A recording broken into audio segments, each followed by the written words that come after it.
This is a photo of George Clooney. And this is a photo of Kristen Stewart. This is a photo of Daniel Craig. And something's not quite right about those photos, is there? There's something a little bit off. This, however, is a photo of Jürgen Teller, and unlike the others, you might not recognize him. In fact, you might not have even heard of him, but he's one of the most controversial and divisive photographers in all of photography, because he takes pictures like this. Now, a lot of people really hate his photography or just simply think that it's not good. So if that's the case, why does he keep getting hired by the most prestigious agencies and magazines in the world? Is he the ultimate Nepo baby? Does he have the world's best blackmail material? Or is he actually quite a good photographer if we just look a little bit harder? Let's talk about old mate Jürgen and his unique style of photography and see if we can discover what's really going on here. And we'll start by learning a little bit more about the guy. Jürgen Teller, as you might have guessed from his name, is a German photographer who shoots mostly fashion and fine art, whatever that is. He studied photography in Munich and then, like me, moved to London in his early 20s. He's photographed like literally everyone, dude. Like, I do mean everyone, from the Arnold to Kanye to Cobain. He's shot for Vogue, Adidas, Louis Vuitton, and a load of other fashion brands that are too fancy for me. Fun fact, he shot the cover of the first ever edition of Vogue Polska, which I happen to have right here. But that's somehow not all. He's also won some really hefty awards, the Citibank Prize for Photography and the ICP Infinity Award, to name two. And he was actually the professor of photography at the Nuremberg Academy for Fine Arts for 5 years. So it's pretty clear that he's like at least a very successful photographer. I mean, most of us can only dream of having a rap sheet like that, but that still doesn't explain why his photos are weird or if they're any good in the first place. But I did find a pretty good clue in one of his breakout photos from earlier on in his career in 1996. No, not the Kylie album cover he also shot. This one. Yeah, that is heavily censored for YouTube. And yeah, it was the cover of Süddeutsche Zeitung magazine. Now that was controversial for a magazine cover back then, and if we're honest with ourselves, it's pretty controversial even now. But what it tells us is that Teller did not show up to the photography scene planning to do as he was told, toe the line, and make the same art as everybody else.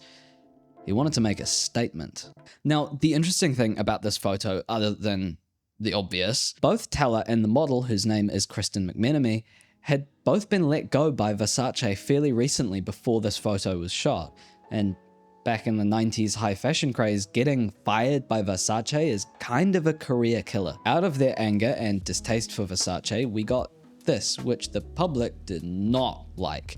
But it made both of them, the model and the photographer, into stars. So our friend Jürgen has an agenda, and it definitely finds its way into his work. So what's the agenda with these? Well, as the saying goes, behind every great man is an even greater woman. In this case, Venetia Scott, no relation, who, as well as being, I don't know, the fashion director for British Vogue, which is kind of a big deal, was also Mr. Teller's partner for over a decade. So it's nepotism, case closed. Well, no, not quite. There's a lot more going on in this story. Venetia Scott is a great example of how a lot of the time winners just keep on winning. She started off as a stylist, working her way up, and eventually did some groundbreaking work for Marc Jacobs.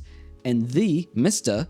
Marc Jacobs loved her style, quoted as saying, "Venetia is an enormous part of the collection and creative direction of the company." So as well as being quite a useful person to know if you're a fashion photographer, Venetia had an angle of her own, and she's often actually credited as being the driving force behind whatever you call this whack style of photography. And by now, we're both asking, why? From the horse's mouth. It wasn't about consciously not doing what people had done before, but I did want to get far away from a sense of hierarchy and status. Now, Venetia styled a lot of her models in vintage or second-hand clothes, which nowadays is super mainstream, but in the height of 90s fashion, not so much. I wanted to create something that you could aspire to without it involving a lot of money.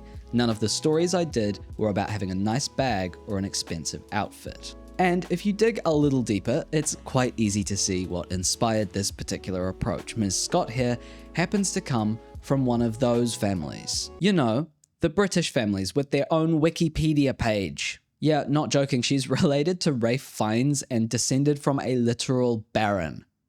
How's that for generational wealth? So her work wasn't just a pushback against a culture of glossy, perfect, high fashion photos, it was also a pushback against the culture she grew up in. Naturally, this countercultural angle appealed to Jürgen Teller. I mean, we know he's a rebel at heart, and so as the two collaborated through the 90s, this style went on to massively change the meta of fashion photography. But even after learning all that, you still might look at this and think, what? It's still rubbish. Here's the thing, and the real key to all of this. It's not meant to be a good photo, it's meant to be a good story, and that story really, really critically depends on feeling honest, raw, and unfiltered. Teller and Scott's big focus was on removing the perfection and gloss and untouchability from fashion photography, and in a way, it's quite clever, really. I mean, it's much easier to relate to this than this, for example. I just learned that it's been called anti-fashion. I really like this idea of anti-fashion. I'm a contrarian at heart with my photography a lot of the time, and so I decided to explore the idea a little bit more with the help of today's sponsor, Framer. Framer makes it so easy to very quickly publish websites. You can have an idea and in the space of that afternoon, have a really pretty and super functional website already done. So I went through my photo archive and I found ways that I'd shot in a Teller-esque kind of anti-fashion way in the past and decided to make a little digital portfolio for that. Now, that's extremely easy to do since Framer has hundreds of pre-built templates, so I can just go in, pick one, drop in the media, and it's basically done. Once I found a template I liked, I tweaked the fonts and the colors and the styling and stuff like that around just a little bit to get more of that 90s anti-fashion aesthetic going. And once I did that, I thought it would be a good idea to add a little section at the top explaining kind of the idea behind anti-fashion and what it's trying to achieve. So I used one of the pre-built little sections in Framer and just dragged and dropped it in and typed out my explanation. That's one of my favorite things about Framer, is that you can get really nitty-gritty and into the details and be very, very specific, or you can just let it do the work for you and use all of the stuff that they've pre-built and pre-thought out for you. I think that both anti-fashion and Framer are really cool things, so you can learn more about anti-fashion at my new website built with Framer, anti-fashion.com.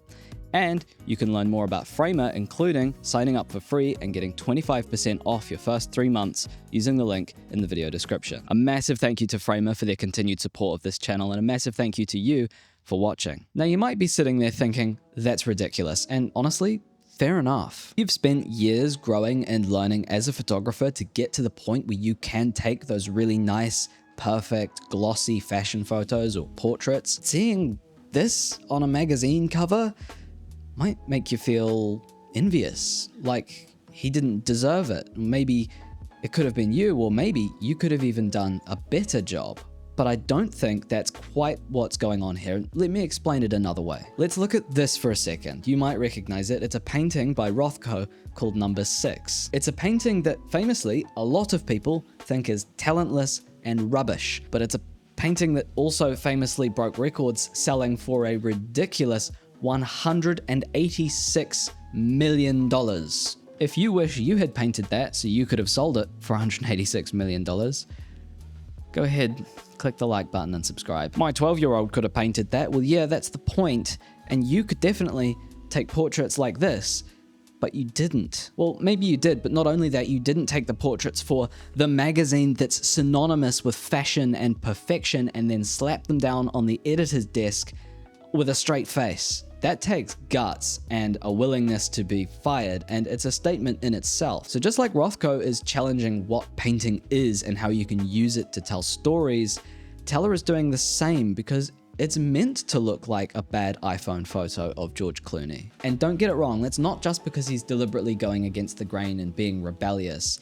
This is a story about George Clooney, and what it's telling us is that he's a person just like we are. So he made a photo of George Clooney that looks like photos of you, probably taken by your family members. It's humanizing the celebrity. I mean, we're so used to seeing actors and models looking perfect all the time that it's easy to forget that they're also like dads and aunties and stuff. We've already got zillions of perfect studio portraits of George Clooney. We don't need another one, and this one is different. It stands out and it's fresh. It's a new way of seeing. Now, of course, within your rights, you might think that is a load of bullshit. Or you might see the method in the madness, but still not like it, think it's rubbish. It's okay to not like art. You don't have to like all of the art. You might even be angry about it. You might think that it's bad photography. But if you think about it another way, photos are a way to communicate, and so probably a bad photo is one that doesn't communicate what you wanted it to. Aesthetic aside, I think Teller's work definitely